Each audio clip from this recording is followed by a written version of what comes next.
My husband drained our joint account and ran off to Vegas with his 22-year-old soulmate. Said I was too old, too boring, too safe for his exciting new life.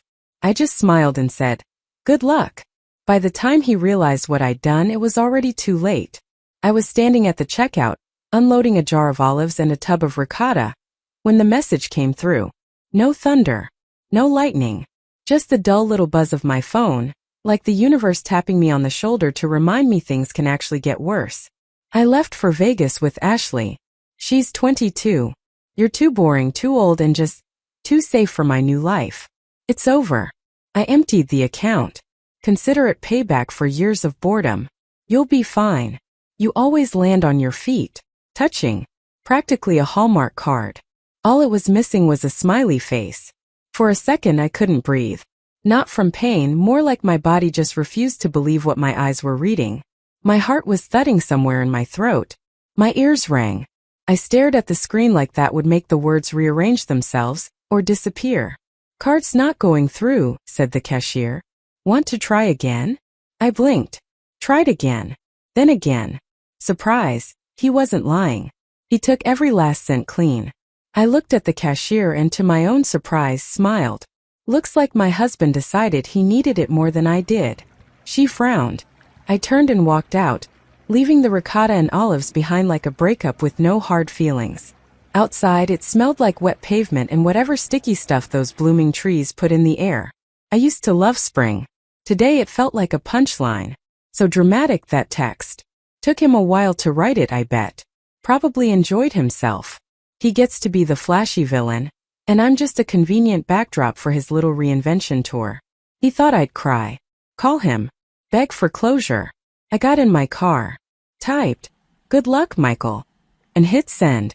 That's all he was worth. One short good luck. Then I opened our banking app. Confirmation. The joint account was at 0. He even had the nerve to round it off, like he wanted to leave a cinematic nothing behind. But then, I opened another tab, one he didn't know about, and I smiled. My name is Carolyn Bennett, 42, managing director of a marketing agency in Chicago, a woman who's carried this marriage like a heavy, ugly purse for way too long. The last 10 years, I was Michael's reliable background music. He called himself an entrepreneur. I called him silently a delusional liability. He tried it all: coffee shops, crypto seminars, ghost houses. Always the same dramatic flair. Always the same crash and burn ending. At best he wasted our money. At worst other people's. Then he'd sit at the kitchen table with his sad puppy eyes and say, "You just don't believe in my ideas." I did. I believed in us. For a long time. But there comes a point when even gravity stops making sense, if all it ever does is drag you down. He used to say I was steady. "You're like a rock, Carolyn. You make everything feel calm." Calm because I carried everything. Bills, rent, insurance. I was the rock, which apparently is boring. And now I know when they call you the rock, what they really mean is, I can break you and not worry that you'll fall apart. Now he's with Ashley, a girl who probably still gets carded buying wine, but apparently has what it takes to join his new life. Logic clearly got lost in the same drawer as his failed business plans. I sat in my car staring at my phone and felt, not pain, not even anger, just emptiness. Cold, sharp, almost peaceful. The kind of emptiness where you can finally hear yourself think. I remembered something he once told me. You never take risks. That's what kills things. I'd nodded, silent back then. And now, years later, I finally get it. He wasn't talking about me. He was talking about himself. He was scared of my stability. It scraped against him like sandpaper, because stability is a mirror. And in a mirror you have to face who you really are. He thinks he erased me, that he played it smart, that he won. But he was wrong. There were a few things I planned for. Funny, really. He never realized he'd been a pawn the whole time. And the real game, it hasn't even started yet. I didn't realize right away that something was off. It wasn't a revelation. More like drops. One then another, then a third. Then a puddle. Then a downpour. It started with shirts. He began wearing them, ironing them himself. Even bought a steamer. I'm serious. The man who confused the washing machine with the dishwasher for 3 years suddenly discovered the magic of steam. I was actually happy at first. Thought maybe he was finally growing up, or at the very least getting a job. But the job remained a myth. He was still looking for his big idea. That was his flag, his anthem, his personal war cry. I just haven't found my niche yet. But he had no trouble finding ways to spend my money. Well, ours officially. But mine, let's be honest. First, I made excuses for him. We all go through a search for meaning, especially in our 20s, sometimes even our 30s. Michael was 43. But hey, some people are just late bloomers, or never bloom at all. I carried the weight. He dreamed. I paid taxes. He wrote Facebook manifestos for his 3 followers, including me and his mom. I ran the agency. He worked through his emotional blocks. I kept telling myself it was temporary, that everyone has potential, that maybe I was being too demanding. Then I started watching. Every little gesture. Every vague, I'll be home late. Every don't call, I've got a meeting. He started smiling more. Not at me, at himself. Started showering more than once every 3 days. His tone changed when he talked to me. There was a hint of condescension. Like I was his life's accountant, not his wife. He didn't argue anymore. Just nodded, yeah, sure, honey. The way parents listen to their kid explaining how they'll build a castle on the moon. And I knew. Not when I found the earring in the car. Not when he disappeared for the weekend and left a note saying he was with a friend. No name. I knew before that. I was just waiting for confirmation. And when it came, I didn't panic. I already knew what I had to do. One day, he forgot to close his laptop. Open tabs. Messages. Photos. Ashley. First, I thought maybe she's a client. Then I saw her lingerie selfie and the message. You were so sweet today after the fight with your wife. I didn't scream. I didn't smash the laptop. I just stood up, went to the bathroom, and turned on the water, so I wouldn't hear everything breaking inside me. Then I made myself coffee. No sugar. Because this was bitterness. Not artificial. Real. He came home at 10. Smelled like someone else's perfume. Wore that smug look like he was the smartest man alive. Tough day. I asked. Yeah, he sighed. You have no idea. Oh, Michael. I have every idea. The next day he brought flowers. Apologized. Not for cheating, he didn't know I knew. Just, in general. You're the best, babe. I smiled and kissed his cheek. Even made dinner. I didn't throw scenes. Didn't interrogate him. Why bother? I didn't need explanations. I needed solutions. I started thinking. Coldly. Clearly. What did we actually share? Bills. Not property, everything was in my name. The agency too. But Michael knew passwords. Knew where the money went. Knew what could be split. That's when I first stopped thinking about divorce and started thinking about strategy. Because divorce isn't the end. It's a battlefield. And I wasn't stepping onto it barefoot. I talked to a lawyer. Calmly. No drama. I didn't change anything right away. People make mistakes when they rush. And the more I watched him, the less I felt. The pain went first. Then the fear. Then the resentment. All that was left was curiosity. How far would he go? And did he really think I wasn't seeing it? He disappeared more often. Stopped pretending to care. Eventually, he didn't even bother with excuses. Just left. Came back. Smiled. Like I was furniture. Or an app, running in the background, always on, always ignored. I wasn't planning revenge. Revenge is for people who still feel something. I didn't. I had calculation. And clarity. If I wanted to survive, I had to act. Not loud. Not dramatic. Just smart. Michael went to Vegas. And I went to war. The house greeted me with silence and the smell of dust. Michael didn't just leave, his stuff was gone. The electronics, the clothes, even the chair he called his creative space. I looked at the empty shelves and inside I felt nothing. No pain. No shock. Just a strange stillness. On the kitchen table, a note. You'll be fine. You always are. How thoughtful. I wonder how long it takes for a man to decide you're strong enough to live without him. Strong meaning, you don't scream. Don't chase. Don't nag. Which apparently means you don't love. It's strange how quietly a life can collapse. Not like in the movies with flying plates, slamming doors, and screeching tires. No. Sometimes you're just standing in line at the grocery store, and you get a text. Then you come home, and the closet is empty, and your mind is buzzing, like the echo in a basement after an explosion. He left. No scandal. No explanations. Just picked a day, packed up, and vanished. Like I was never a wife. Just a temporary Airbnb. I didn't cry. I cleaned the floors.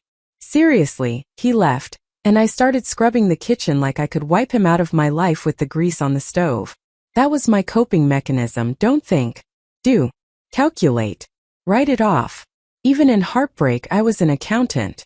I subtracted everything we planned from my future. Added what he took with him to the loss column. Toothbrush. A suitcase full of clothes. Half a life. But the really interesting part came later. When I kept going to work. When I didn't disappear, didn't fall apart. I just kept living. Calmly. Steadily. No drama. And that's when the irony really kicked in. People started looking at me with pity, and talking to me like I was clueless. In their eyes, I became that woman. The one who didn't notice. Too busy managing bills to see her husband slipping away. The one who mistook silence for peace, instead of indifference. To them, I was that reliable woman who apparently puts up with everything tattooed on her forehead. They didn't get it. Calm doesn't mean naive. It means control. And silence isn't weakness. It's the moment I start running the numbers and building a plan. Not for revenge. No, for escape. When you run off to Vegas with your mistress, you like to think you're James Bond. Suave, confident, flashing a luxury watch and an unlimited bank account. Never mind the wrinkled Viva Las Vegas t-shirt and the second credit card with your wife's name on it. What matters is the swagger. Michael, of course, wasn't Bond. He was, well, Michael. The guy who always put on a confident face when he had no idea where he was going, and said, "I've got it under control," right when things were clearly spiraling. A mutual acquaintance, a friend of a colleague, happened to spot him at a mall in Vegas. Said he was red-faced and sweaty, standing at an ATM that loudly spit his card back out, yelling into his phone, "That's my money. That's my account. Is she out of her mind?" People were turning to stare. Naturally, nothing went according to plan for him in Vegas. He cleaned out our joint account and didn't even bother doing it discreetly, just wired a fat lump sum to his personal account in one go like I wouldn't notice. I noticed, and I called the bank immediately. A couple of days after his grand escape, I got a message from the bank. Dry and emotionless. Attempted transaction on a temporarily blocked card. Client has been notified of restrictions. It was satisfying. Pity I couldn't see his face at that moment. He must have tried to use the card where he'd stashed our joint funds. The one now under investigation. The bank didn't waste time. Temporary freeze on all accounts connected to the suspicious transaction. And all of it perfectly legal. I filed a report. They acted swiftly and by the book. Then the rumors started. Ashley, yes, the young love was pretty active on Instagram. At first it was glam. Cocktails, casinos, selfies in front of hotels. But after a week the stories got less shiny. The margarita glasses were replaced by vending machine coffee. The pool view swapped for a parking lot. And then they disappeared completely. Radio silence. But the whispers stayed. I'd heard he was seen at a local bank branch, loudly demanding to speak to a real manager, not this suit-wearing robot. He was yelling about how it was his account, his money, and he'd take care of it. A receptionist who happened to work there later told my friend he was red as a lobster, and so worked up that the security guard already had his hand on the walkie-talkie. They told him the freeze was temporary, filed by the other account holder. He just had to wait. Of course he lost it. Not because he didn't understand what was happening, but because he couldn't control it. And worst of all, he couldn't hide that from Ashley. Ashley, judging by her stories, had different expectations. Probably promised yachts and shopping sprees, and ended up in a motel with a carpet that stuck to your flip-flops. Instant noodles, plastic forks, and endless money talks. All of them loud. About a week later he tried to call me. I saw the missed call. I didn't pick up. Then came the message. "Caroline, I think we both overreacted. Maybe we should talk calmly. Calmly. You stole everything we built, Michael. You ran off like a coward and left me with, you always land on your feet. Yeah, I do. Just not with you anymore. I didn't respond to that message either. About a month later, he came back to Chicago. Without Ashley. I guess she got tired of lunch vouchers and the puke-colored motel carpet. I knew he'd come back. Guys like him always do. He thought he was still in the game. That he could claim his share of my business. Talk to a lawyer. Make a scene. He probably believed he could show up and demand half of everything.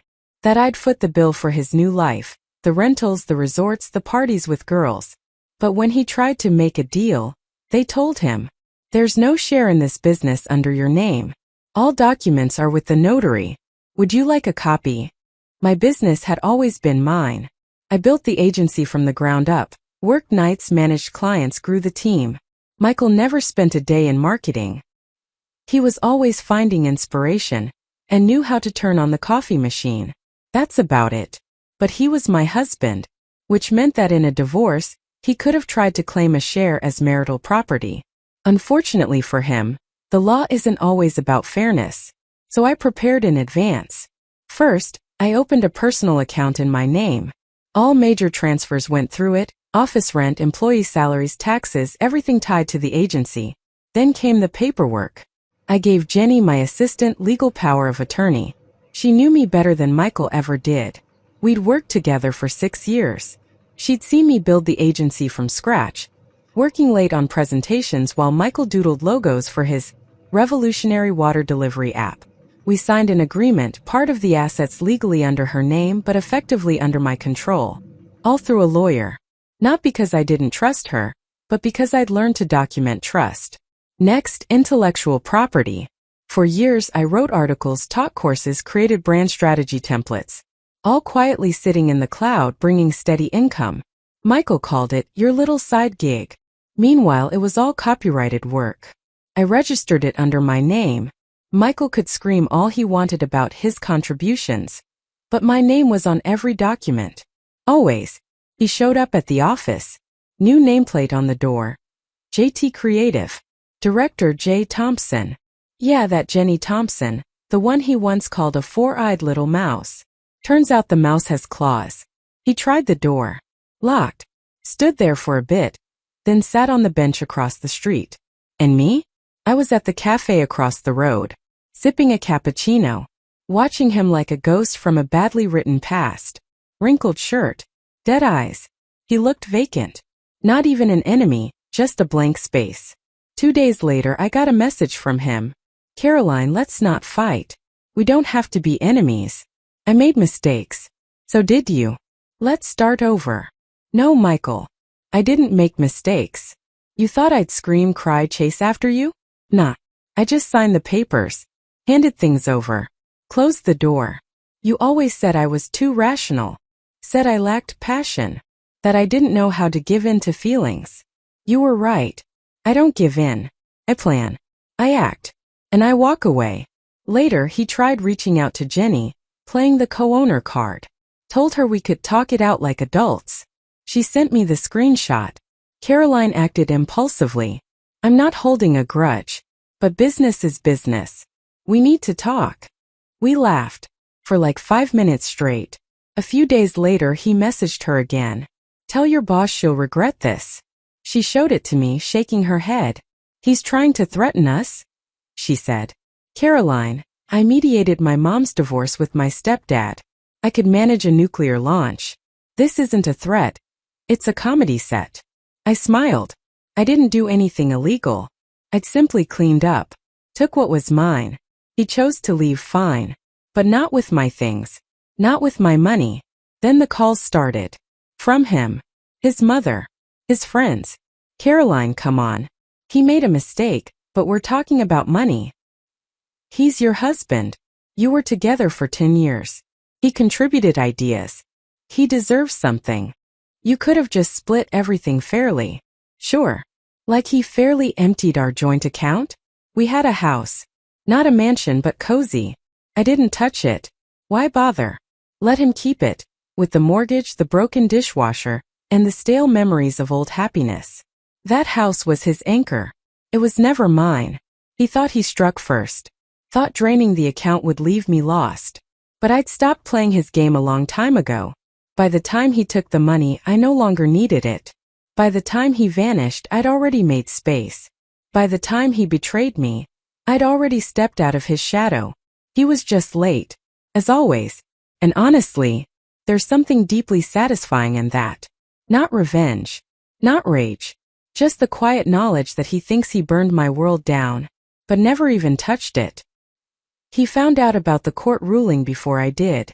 I gave myself 20 minutes to celebrate, with a lavender latte and a calm told you so to my reflection in the bakery window. Michael, as I learned later, took the news differently.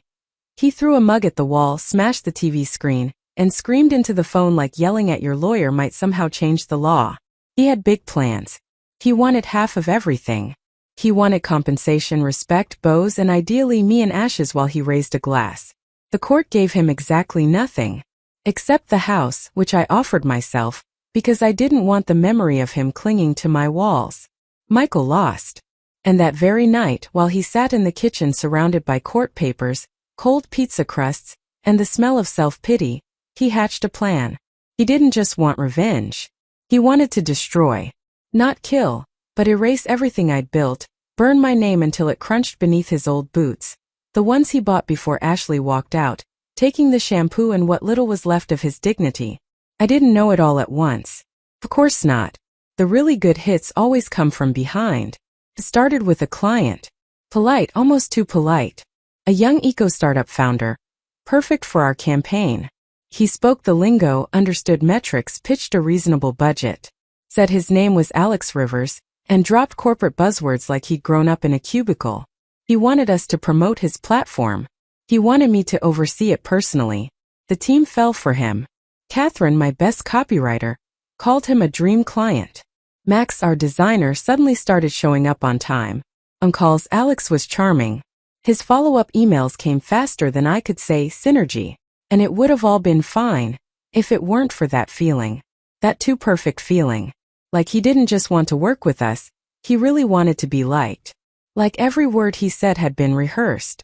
Like he knew exactly how to win everyone over. 2 weeks in, things started to crack. Alex disappeared for a few days.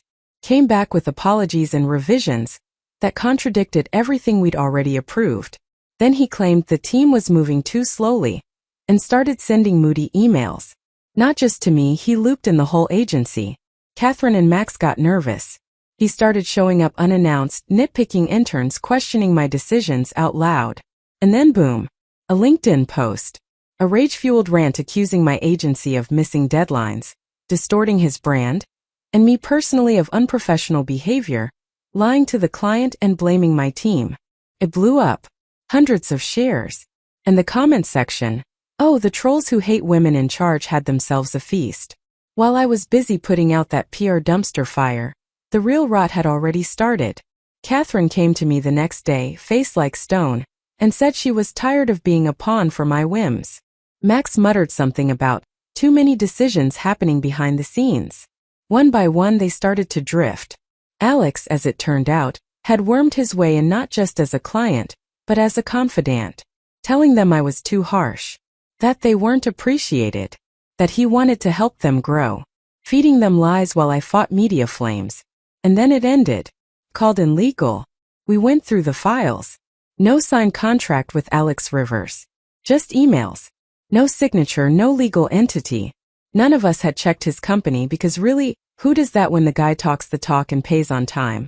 Well, now we checked. The company didn't exist. The website? A template. The team photos? Stock images. The name? Fake. And that's when it hit me. Michael. Only he knew how I negotiated. How much I value quick, clear communication. How my team reacts to a charismatic client. It was a perfectly tailored trap. Almost perfect. Michael had help. A freelancer he paid to role-play the client. His name was Bryce. And he wasn't dumb. But he was pissed. Because Michael never paid him in full. And Bryce, bless him, turned out to be a drama lover with a moral compass. He came to me.